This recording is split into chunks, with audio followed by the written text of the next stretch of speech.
Julle kan julle Bybels oopmaak by 1 Korintiërs 15.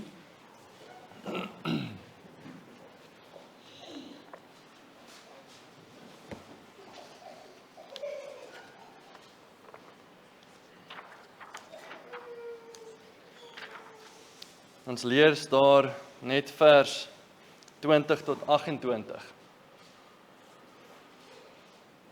En dan kan julle ook oopmaak by Sondag 48.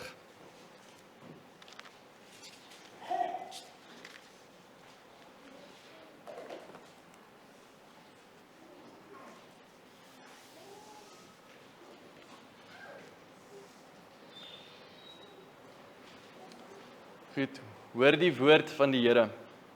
Maar nou, Christus is opgewek uit die dode. Hy het die eersteling geword van die wat ontslaap het. Want aangesien die dood deur 'n mens is die opstanding van die dode ook deur 'n mens. Want soos hulle almal in Adam sterwe, so sal hulle ook almal in Christus lewend gemaak word. Maar elkeen in sy eie orde. As eersteling Christus, daarna die wat aan Christus behoort by sy koms. Daarna kom die einde, wanneer hy die koninkryk aan God die Vader oorgee, as hy alle heerskappy en alle gesag en mag vernietig het. Want hy moet as koning heers, totdat hy al sy vyande onder sy voete gestel het. Die laaste vyand wat vernietig word, is die dood. Want hy het alles aan sy voete onderwerp, maar wanneer hy sê dat alles onderwerp is dit duidelik dat hy uitgesonder is, wat alles aan hom onderwerp het. En wanneer alles aan hom onderwerp is, dan sal ook die Seun self hom onderwerp aan die een wat alles aan hom onderwerp het, sodat God alles en almal kan wees. Dan Sondag 48, waar ons nou nog is by die verklaring van die Onse Vader. So vraag 123, wat is die tweede bede? Antwoord, laat u koninkryk kom. Dit is, regeer ons so deur u woord en gees, dat ons hoe langer hoe meer aan u onderwerp. Bewaar u kerk en laat dit groei. Vernietig die werke van die duiwel, elke mag wat in u opstaan en alle kwaadwillige planne wat teen die heilige woord bedink word, totdat die volkomenheid van u ryk kom, waarin u alles en almal sal wees. Julle kan die katekismes oop en ook die Bybel oop by 1 Korintiërs 15 vers 20 tot 28.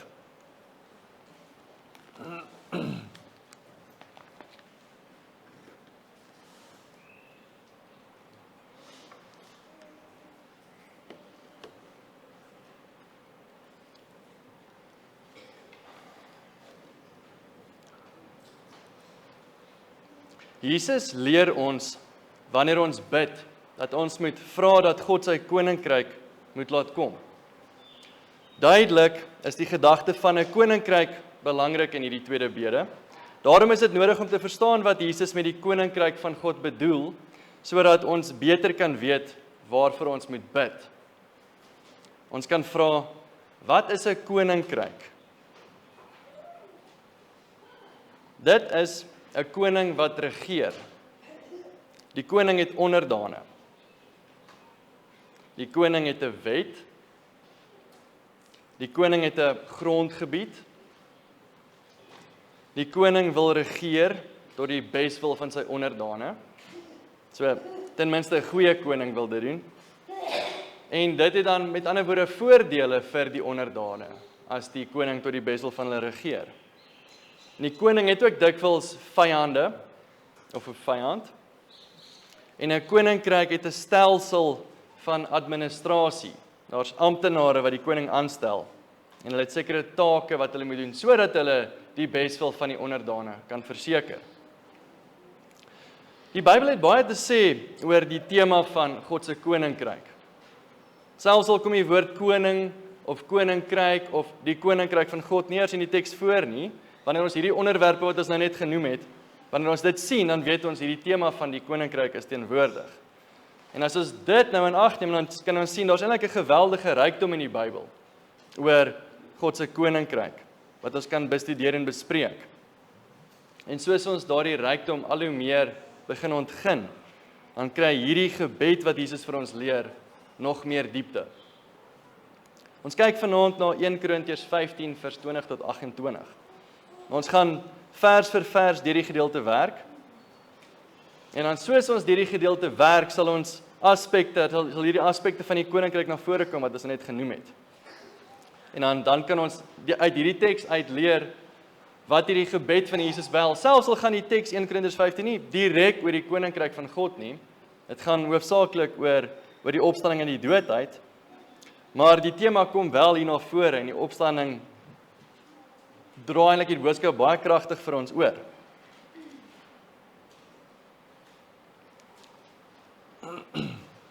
So hierdie gedeelte waarna ons kyk, vers 20 tot 28, is eintlik deel van Paulus se groter argument in 1 Korintiërs 15 dat die opstanding moet plaasvind, 'n liggaamlike opstanding.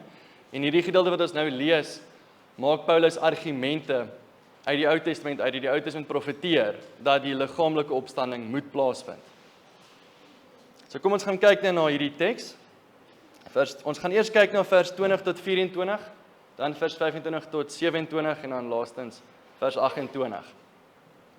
So as ons eers na hierdie teks kyk by vers 20, dan sien ons daar die opstanding uit die dood is 'n kerngedagte, soos wat dit in die hele hoofstuk is. Nou as ons die opstanding van die dood wil verstaan, dan moet ons weet wat is die dood in die eerste plek en dan moet ons vir onsself vra wat is die opstanding uit die dood uit. So die dood, weet ons, dit het gekom nadat Adam gesondig het, deur die een man het ons gelees ook, het daar die dood gekom. Adam het gesondig, hy het God se wet oortree. Hy was ongehoorsaam aan wat God vir hom beveel het, was ongehoorsaam aan God se woord. En dit is wat sonde is. Sonde is nou juis oortreding van God se wet. En daar het ons al die eerste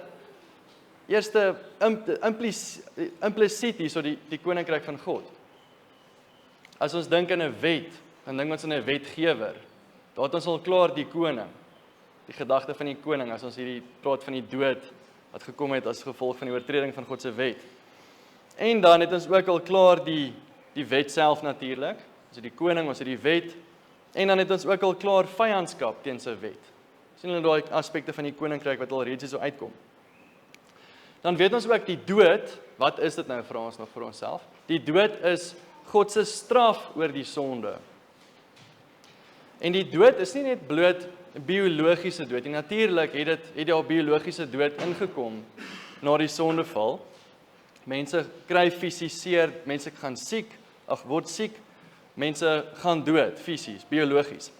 Maar uiteindelik word daai mense ook weer opgewek met hulle liggame. En hulle gaan vir ewig in die hel wees met hulle liggame. So die dood is nie bloot net biologies nie. Dis natuurlik pyniging, liggaamlike pyniging wat ons ook kan bysit. Maar dit gaan verder as dit. Die dood is om onder God se oordeel te wees, soos ons gesê het, maar dit is ook om 'n slaaf te wees van die sonde. Dit is om 'n slaaf te wees van die Satan. Ons is dood in ons sonde en ons oortredinge. Die dood is dan hierdie toestand waar mense vyandig gesind is teenoor God, saam met die Satan. Hele volke, hele nasies staan op en is vyandig gesind teenoor die Here. Dit is wat dood is. Nou kan ons vir onsself afvra, wat is op die opstanding uit die dood, nou dat ons beter weet wat die dood is? Net soos die dood deur een mens gekom het, so kom die opstanding weer deur een mens, deur Jesus Christus. Ons sal nou nog 'n bietjie meer daaroor uitbrei weer. Maar wat is hierdie opstanding in die dood wat Jesus vir ons kry? Wat hy vir ons verseker? En dit is om onsterflik te wees. As jy nou mooi dink, die opstanding in die dood uit, wat Jesus vir ons, wat hy vir ons verdien, is die ewige lewe. Nee, as ons later hierdie hoofstuk verder deel is 1 Korintiërs 15, dan lees ons daar dat Jesus maak ons, hy gee vir ons onsterflike liggame, onverganklike liggame. Nou wat is hierdie onverganklike liggame? Wat is die ewige lewe? Dis in kontras met die dood. So as ons dink, toe Adam eers geskaap is, toe hy daar in die tuin was, het Adam al die ewige lewe gehad? Dit is vir onsself afvra. As hy die ewige lewe al gehad het, beteken dit hy het 'n lewe gehad wat nooit vernietig kan word nie. So ons moet sê Adam self het nog nie die ewige lewe gehad nie. Hy het nog die moontlikheid gehad om dood te gaan. Maar wanneer ons die opstanding in die dood kry, is dit verder as wat Adam was. Jesus het die straf gedra wat Adam vir ons verdien het, en wat ons deur ons eie sonde vir ons verdien. Hy het daar straf gedra aan die kruis. Maar Jesus het ook die wet volmaak gehoorsaam. Hy het die vereistes van die verbond volmaak gehoorsaam. En daardeur verdien hy dan, namens die uitverkorenes, namens die gelowiges, verdien hy die ewige lewe vir hulle. So die opstanding in die dood beteken dan dat ons onsterflik word en sondeloos word. Dit is wat ons ook verheerliking noem. Die verheerliking of die heerlikmaking. Nou kan ons verder gaan in die teks. Hou nou daai in gedagte van die dood en die opstanding. Dit gaan later weer baie beklemtoon word as ons hierdie verder lees, waar ons nou weer gaan praat oor Adam en oor Jesus Christus. Die volgende wat ons vir onsself moet vra as jy by vers 20 is ons lees van Christus wat opgewek is uit die dode. Hy het die eersteling geword van die wat ontslaap het. Wat is hierdie eersteling waarvan ons hier lees? Nou hierdie woord eersteling is ook, dis 'n ryk woord waarin ons kan ingaan. Ek gaan nie vanaand daarop ingaan nie. Ons kan ingaan op die oes van die eersteling of die weke, die eerste vrugte oes. Mens kan daarop ingaan, maar ons gaan nie daarvoor tyd kry nie, maar dit gaan daaroor in essensie dat die eerste deel, God het al klaar die eerste deel gegee. En omdat hy die eerste deel gegee het, gaan hy ook die res gee. Dit hang af van sy seun. So omdat daar hierdie eerste deel gekom het, gaan die res kom. Dit is wat eersteling beteken. Dit impliseer, daar kom die res van die oes. En dit sluit vir ons klaar eintlik dan nou, bring vir ons in hierdie konsep van die verbondshoof. Soos wat Adam se sonde veroorsaak het dat die hele mensdom onder God se oordeel is. So Adam sondig en dan word die hele mensdom buite die tuin gebore. Die hele mensdom gaan dood. So ons kan baie duidelik sien, die hele mensdom dra die straf wat Adam verdien het. En hoekom kan dit wees? En die rede hoekom dit kan wees is omdat hy 'n verbondshoof is. So as weer 'n eersteling, Adam het misluk as eersteling, daarom is die res van die oes ook 'n mislukking as verbondshoof. Maar nou in kontras met Adam is Jesus Christus die verbondshoof wat nie misluk het nie. Hy het die vereistes van die verbond volmaak gehou. Hy het volmaak alles bereik wat nodig is sodat ons nie die straf ontvang nie, maar die ewige lewe.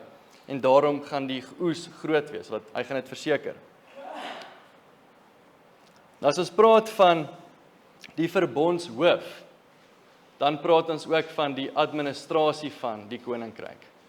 Die Here het amptenare wat hy gee sodat die doel van die skepping bereik kan word. So as ons nou ook hierna kyk, as ons praat van die eers Christus, dan die res, dan praat ons hierso van 'n proses wat aan die gang is, wat uitloop op 'n eindpunt. Ons moet dit ook in gedagte wanneer ons dink oor die koninkryk van God, en ons gaan nou weer daarby uitkom. Maar kom ons gaan nou eers weer aan verder met vers 20. En dan lees ons hierso van almal. Want aangesien die dood deur 'n mens is die opstanding van die dode ook deur 'n mens. Want soos hulle almal in Adam sterwe, vers 22, so sal hulle almal ook in Christus lewend gemaak word.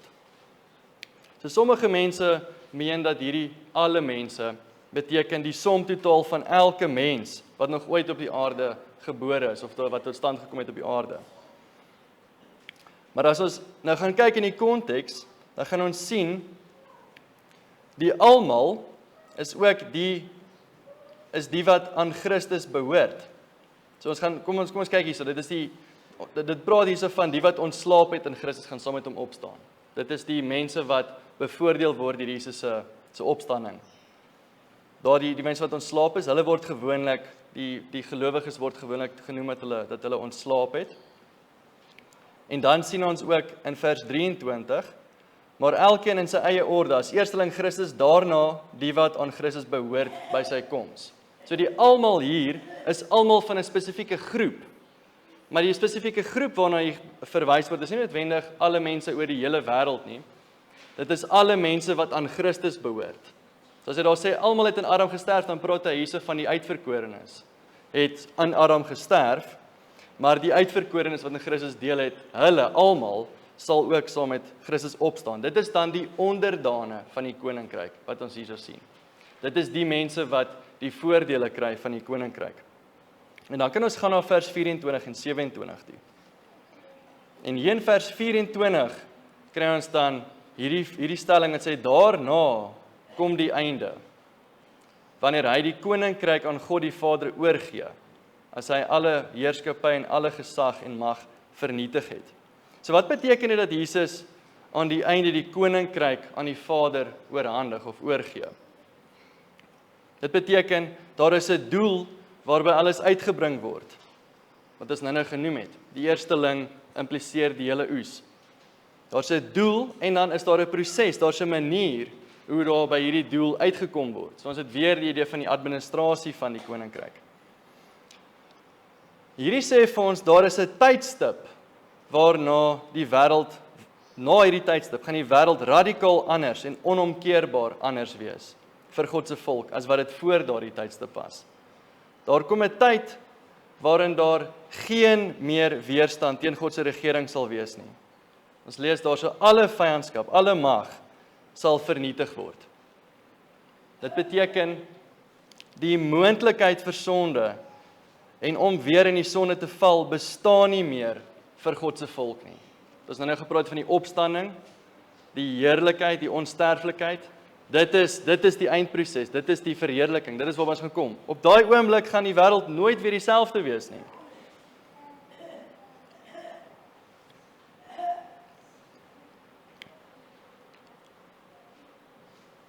Die wêreld het onomkeerbaar verander. Die moontlikheid om te sondig bestaan dan nie meer nie. Nou die skepping word by daardie punt uitgebring deur Jesus Christus, wat die verbondshoof is. Hy is die verbondshoof van die genadeverbond. En hy doen dit deur die bediening van die genadeverbond. So laat ons weer die administrasie van die koninkryk.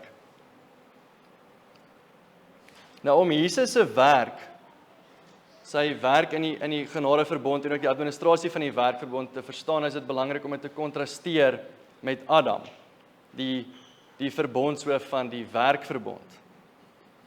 So Romeine 5 vers 14 het ook hierdie gedagte van Adam en Christus, en dan noem hy Adam ook spesifiek die tipe van Christus.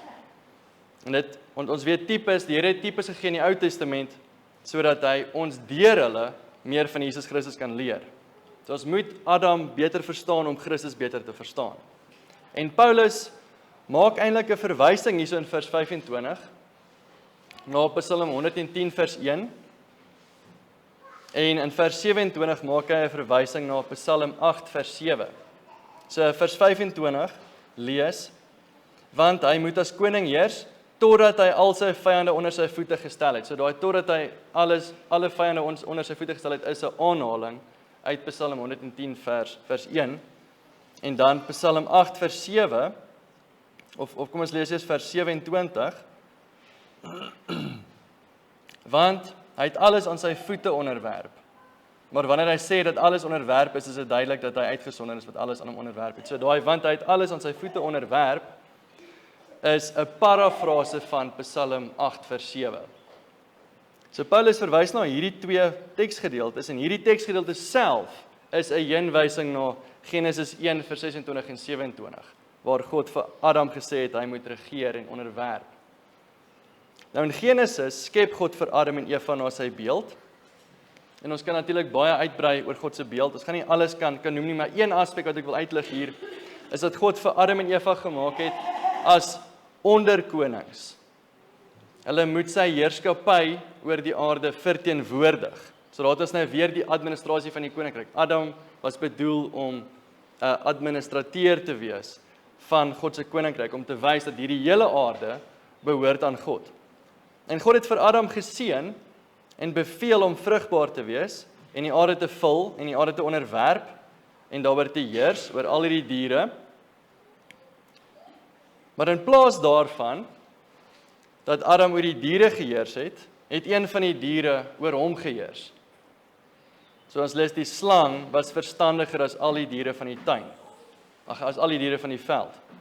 En Adam was dan veronderstel, nadat hy hierdie bevel gekry het van God, om alle teenstand dan teen God se koninkryk te plat te druk, om dit te onderwerp. Maar in plaas daarvan weet ons dat die slang het hom oorweldig met sy leuns, en op die ou ende word Adam en die hele mensdom eintlik soos diere. So Jesus sien ons dan nou weer die sonde en ongehoorsaamheid teen God se koninkryk. Ons sien die vyandskap, die rebellie teen sy koninkryk. So as gevolg dan nou van die sondeval het die dood in die wêreld ingekom, en ons het gesien dat mense van nature boos word. En dan lees ons in Genesis 6 vers 5 dat die aarde vol geword het van geweld, in plaas van vol van die beeld van God, mense. Dit word nou vol van die lyke van God se beeld. En ons weet, mense moes God se koningskap verteenwoordig, en die lyke van God se beeld sê, God regeer nie hier nie. Maar, kan God se seën verydel word?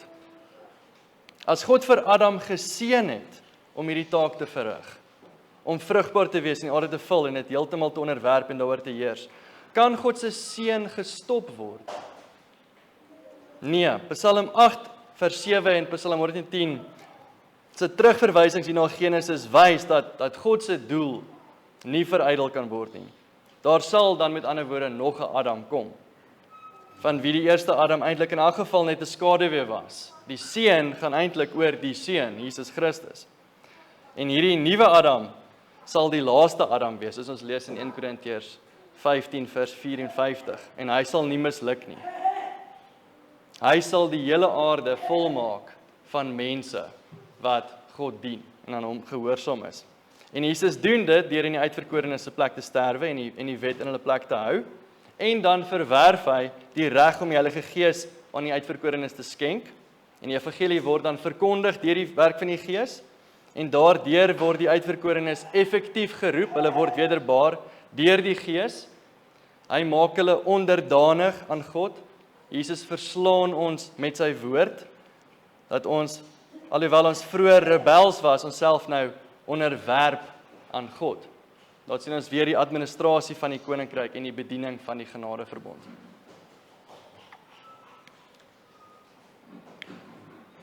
So Jesus is nou besig om alle uitverkorenes te versamel en hulle te bewaar, en daar kom 'n punt waar hy ook almal wat daarin volhard om weerstand te bied, dat hy hulle gaan vernietig.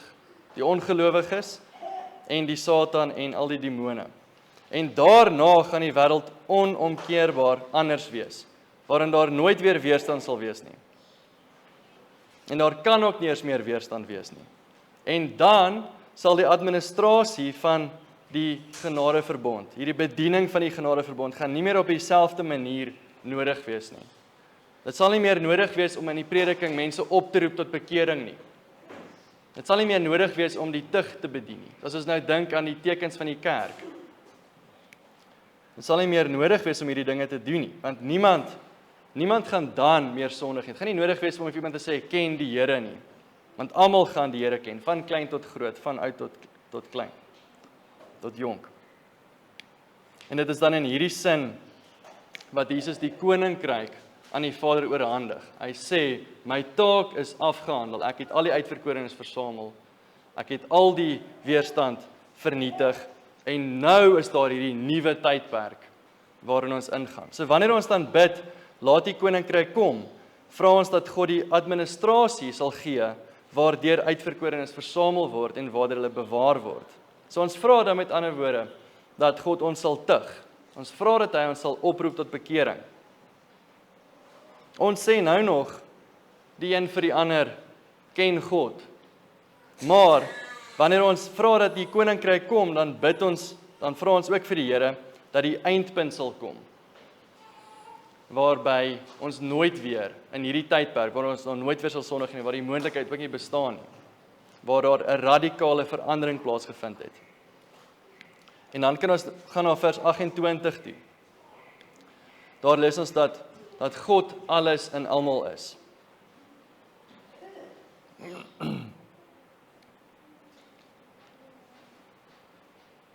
So wat beteken dit dat God alles in almal is? Dit beteken dat God dan die belangrikste is vir elkeen. Dit beteken dat ons onsself geheel en al vir God gee.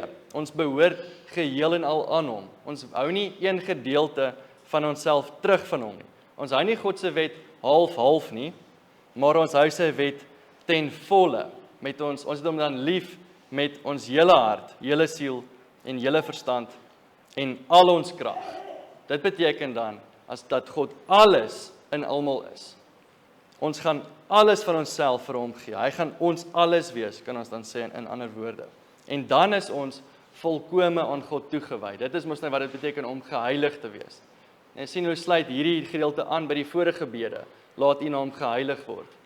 Hierdie is wat dit beteken dat God se naam geheilig word. Dis wanneer die koninkryk kom, die bediening vind plaas en mense word heeltemal onderdanig gemaak deur hierdie bediening van die koninkryk.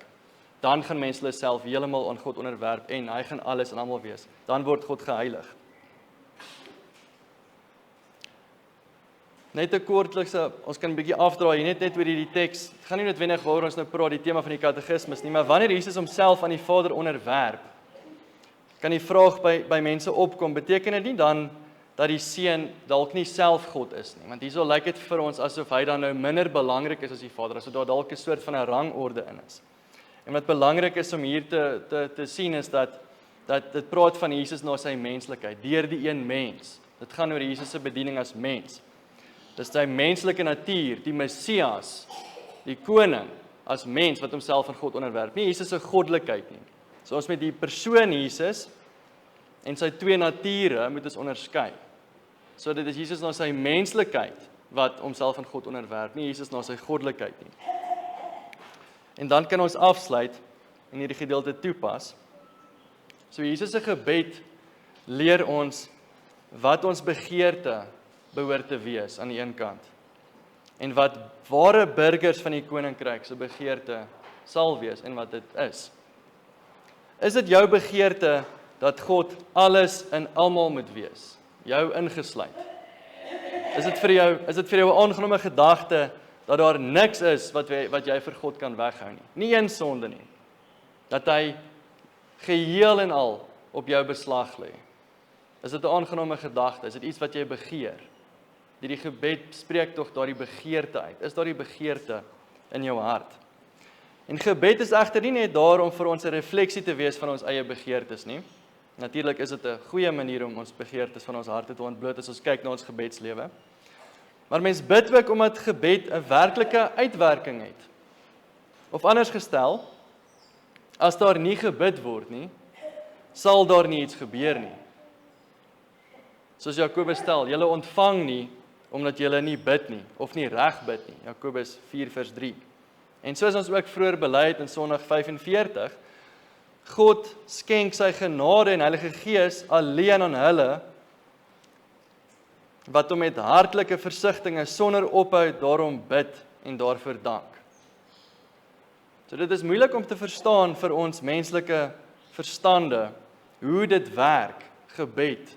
Hoe kan dit so 'n kragtige uitwerking hê as God soewerein is, as hy al klaar alles beskik het, hoe alles in die wêreld gaan gebeur, insluitend ons gebede, wat ons bid.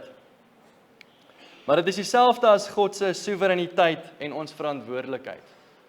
Dat God soewerein is, vat nie ons verantwoordelikheid weg om reg op te tree, en dat ons verantwoordelik is, vat nie God se soewereiniteit weg nie. Ons weet nie hoe dit werk nie, maar ons weet dat dit so werk, en dit is dieselfde vir ons gebede. Dit werk so. Gebed is kragtig, dit het 'n effek, en sonder dit is daar nie 'n uitwerking nie.